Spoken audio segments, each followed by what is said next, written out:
Hello students, आप सभी का भारत टीच चैनल पर स्वागत है। आज हम लोग टेंस के बारे में जानेंगे।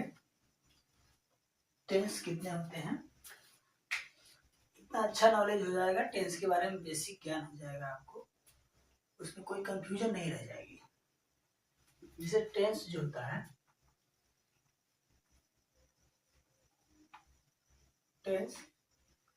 टेंस का मतलब होता है काल। टेंस को हिंदी में क्या बोलते हैं? काल।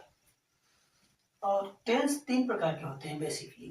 वर्तमान काल, भूतकाल जो बीता हुआ काल होता है, और तीसरा फ्यूचर टेंस जो होता है भविष्यत काल। तो मैं तीनों टाइप यहाँ पर लिख दे रहा हूँ। प्रेजेंट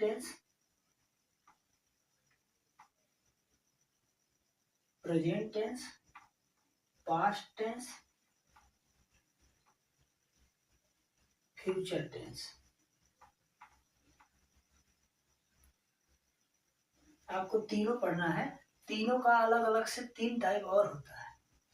जैसे प्रेजेंट टेंस अगर हेडिंग डाला जाए यहाँ पर प्रेजेंट टेंस, तो प्रेजेंट टेंस के चार भाग हो गए। प्रेजेंट इंडेफिनिट टेंस, प्रेजेंट को केवल पी लिख देना है। प्रेजेंट इंडेफिनिट टेंस हो गया।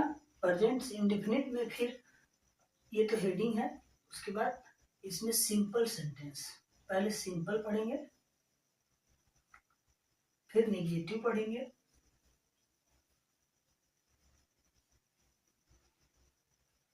फिर इंट्रोगेटिव पढ़ेंगे।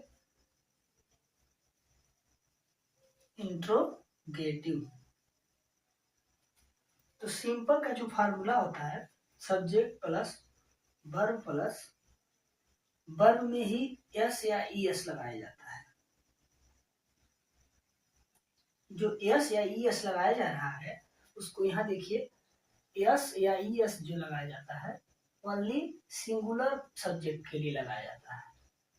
सिंगुलर सब्जेक्ट के लिए लगाया जाता है।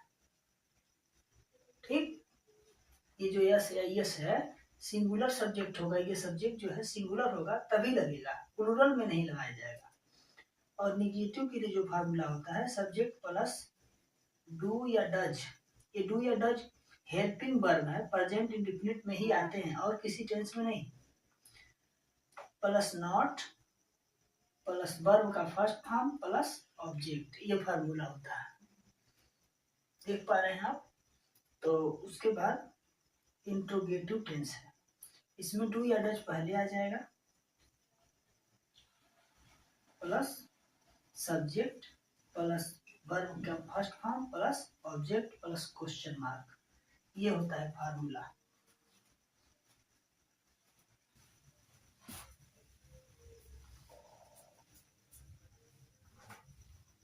हेलो दोस्तों, हम लोग टेंस देखते हैं। आइए प्रेजेंट इंडेफिनिट टेंस के कुछ टेंस को देखते हैं। सबसे पहले सिंपल देखेंगे। सिंपल का जो फार्मूला होता है, सब्जेक्ट, देखिए इधर subject plus verb plus S या ईएस, वर्ब ही लगाते हैं वर्ब में, प्लस ऑब्जेक्ट, जो उसके बाद फुल स्टॉप है। तो अगर वर्ब सिंगुलर होगा तभी एस या ईएस लगाया जाएगा। वर्ब अगर प्लूरल हो जाता है तो नहीं लगाते हैं, ये बात ध्यान रखिएगा। आइए देखते हैं पहला टेंस। देखिए ये जनरल है, सब लोग जानते भी हैं इसको। आई, देखिए मैं हमेशा प्लूरल में गिना जाता है, इसके लिए इसमें जो वर्ब आएगा तो उसको उसमें यस या यस नहीं लगाएंगे। तो क्या होगा? बस सही है, इसमें यस या यस नहीं लगेगा क्योंकि आई प्लूरल में काउंट होता है। तो कई लोग क्या करेंगे, अगर नॉर्मली ऐसे मैं वाला कोई पूछा जाता है तो कई लोग एम लगा देते हैं। तो एम लगाना क्या होगा? एम लगाना एकदम सरासर गलत हो जाएगा। दूसरा, वह खाना खाता है। वह खाना खाता है, अच्छा खाना दो बार हो गया है तो इसको हम नहीं रखिए, इसे गलत कर देते हैं। वह खाना खाता है।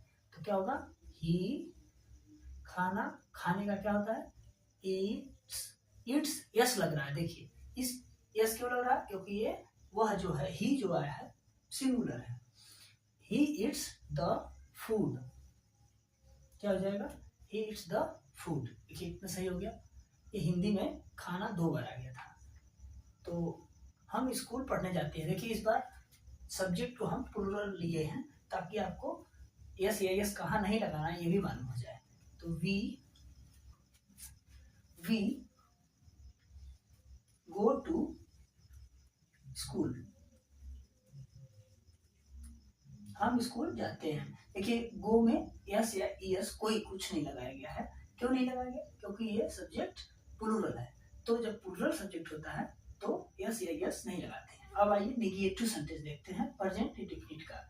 इसका फार्मूला है सब्जेक्ट प्लस डू या डज। डू कहाँ लगता है, प्लूरल के लिए, प्लूरल के लिए हम लिख दे रहे हैं प्लूरल सब्जेक्ट होगा तो क्या लगेगा, डू, और सिंगुलर सब्जेक्ट होगा, सिंगुलर सब्जेक्ट होगा तो क्या लगाएंगे, डज। ओके, चलिए उसके बाद नॉट प्लस वर्ब का फर्स्ट फॉर्म प्लस ऑब्जेक्ट। तो ये देखिए ही सिंगुलर है इसीलिए डज।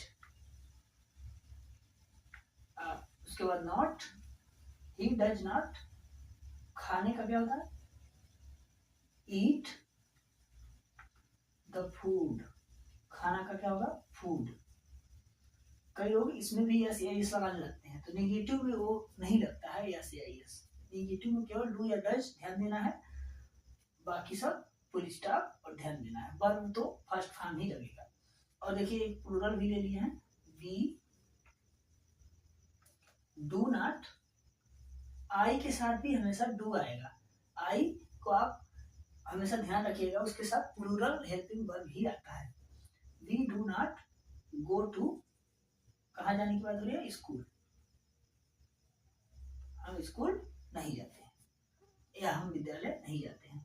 तो अब इंट्रोगेटिव देखते हैं। इंट्रोगेटिव का मतलब प्रश्नवाचक शब्द। प्रश्नवाचक जो सेंटेंस होते हैं प्रेजेंट इंडेफिनिट के, प्रेजेंट इंडेफिनिट को पहचानने का तरीका तो हम बताए हैं, ता, अंतिम में ता ते ती आता है, ता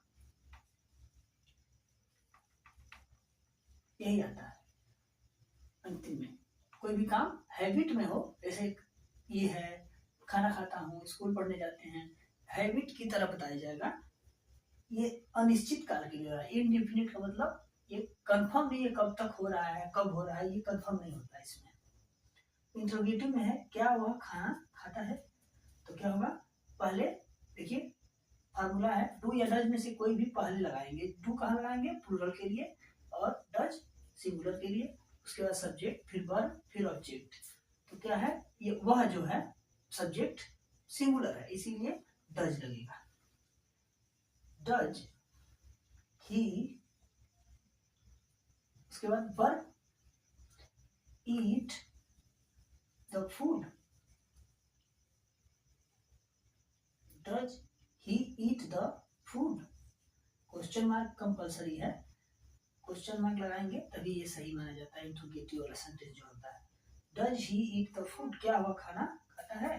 अब देखिए प्लूरल वाला, इसमें क्या है, प्लूरल में भी अगर सब्जेक्ट पहले आ जाए, क्वेश्चन वर्ड जो है बीच में आए, तो उसके दूसरा फार्मूला है। अब यहाँ पे हम फार्मूला लिख दे रहे हैं, पहले फार्मूला नहीं, सेंटेंस बना रहे हैं अभी समझ जाएगा। क्वेश्चन वर्ड को ही पहले लिखते हैं, क्वेश्चन वर्ड जो है इसको ही पहले लिख देते हैं। क्यों का इंग्लिश क्या होता है, वाई मीन्स क्यों, WHY, वाई। उसके बाद क्या लगाना है, डू या डज में से कोई भी लगाना है। हम जो है प्लूरल है इसीलिए डू लगेगा, वाई डू। अब सब्जेक्ट लिखेंगे, we go to school.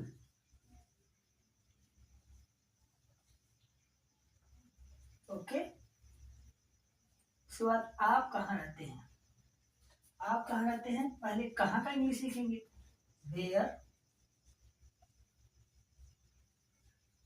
Do,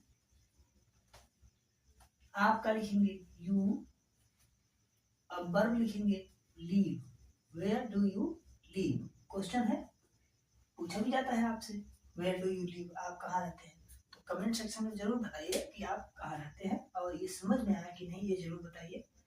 अब इसके आगे हम पास्ट नहीं, प्रेजेंट इंडेफिनिट हो गया ना, प्रेजेंट कंटिन्यूअस शुरू करेंगे नेक्स्ट पार्ट में।